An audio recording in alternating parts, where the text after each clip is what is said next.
नमस्कार दोस्तों, आज जानेंगे क्या बुद्धि का विकास बचपन में ही होता है। इसे एक उदाहरण से समझ सकते हैं। वर्षा ऋतु में जब फसल बोया जाता है तब कम परिश्रम से फसल अच्छा हो जाता है।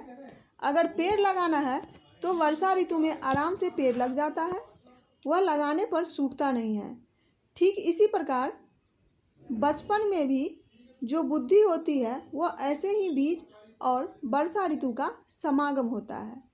उस समय जो सीखा जाए, पढ़ा जाए या घर के व्यवहार, माहौल, संस्कार के अनुसार उसके बुद्धि का विकास तेजी से होता है।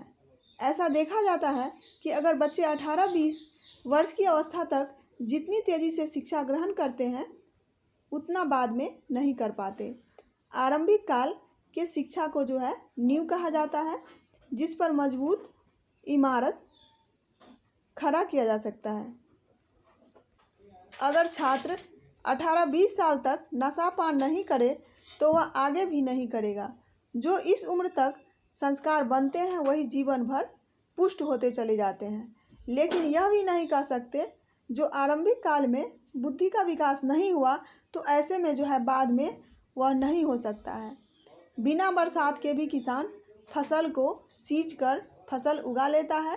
इसी प्रकार बड़ी आयु में भी अगर योग्यता प्राप्त करनी है तो उसे अपनी तीव्र इच्छा, उत्कंठा को जगाना होगा। इसलिए कहा जाता है कि सीखने की कोई उम्र नहीं होती। जीवित मनुष्यों के मानसिक कोषों में यह विशेषता है कि वृद्ध होने पर भी विकसित होने की दशा में बने रहते हैं।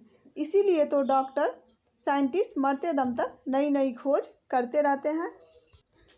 जिन लोगों की किशोरावस्था निकल चुकी है वे लोग मात्र आसानी से बुद्धि बढ़ाने का एक आसान अवसर खो चुके हैं।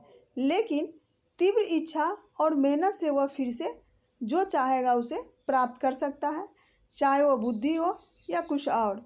तो यह नहीं माने कि बुद्धि का विकास सिर्फ बचपन में ही होता है।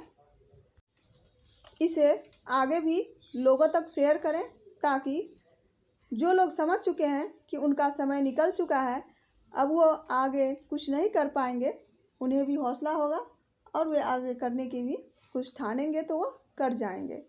धन्यवाद।